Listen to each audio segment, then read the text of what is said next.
Hi, Cool Model Guy here. Today we're going to talk about the sword on the bottom and the third from the bottom.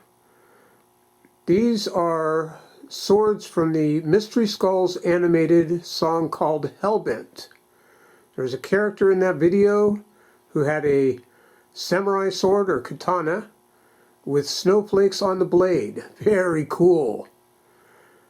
So the uppermost katana is the first one that I did. Has a long handle. The one on the bottom has a much shorter handle. I was looking for the optimal size. Turns out that's in between the two, but I don't have one of those presently.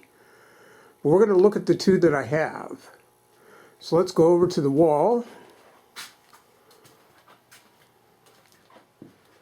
and take down the first katana that I made. So let's check out that blade. The snowflake handguard. As you can see, this is a very long handle. Quite a lot of grip room. This is a 3D printed sword. PLA plastic. And this is painted with two different types of paint. The gold paint was out of a spray can. And you can see the gold is in the handle. And then for the handguard and the blade, these were Createx Colors spray paints. I kind of custom mixed the paint for the handguard. And these little ornaments, these are called Manuki. There's one in the wrap. And that's also little snowflakes. There's also a Manuki on the end cap of the sword, or it's called the Kashira. And that's also the snowflake motif. There's the tassel. Okay, so this sword is pretty long. It's 42 inches altogether. You get that. So that you can see the snowflake design. And I'm going to flip the sword over. And there's the design on the other side.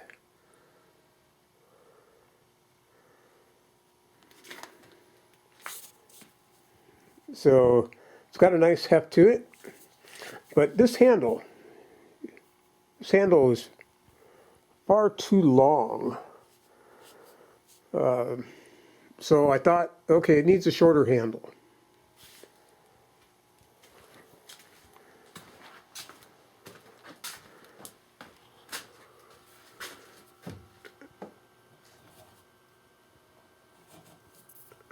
Okay, so next let's get this one. As you can see, the handle's much shorter. And that means the blade is actually a lot longer. You know, this is the same 42-inch length. You can see that's quite a long blade there. Now for the snowflakes, I painted a opaque white base and then iridescent white over the opaque white paint. So the snowflakes came through really pronounced. Flip it over. Now my daughter gave me the idea of leaving out the opaque white paint and just painting with the iridescent paint, the pearl white. And that makes the snowflakes more icy looking. But they're also harder to see. They kind of appear and disappear when you move the sword, which I suppose is what ice is supposed to do. So there's the end cap.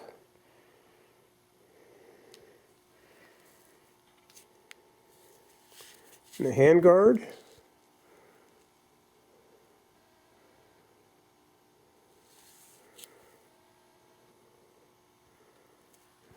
All right, so there we go.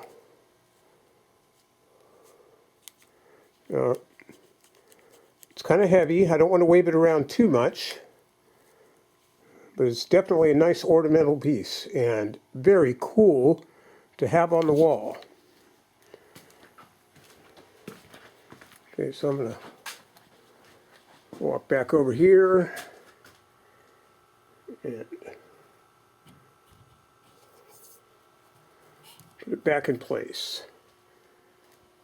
Alright, so now the handle wrap is called Edo wrap.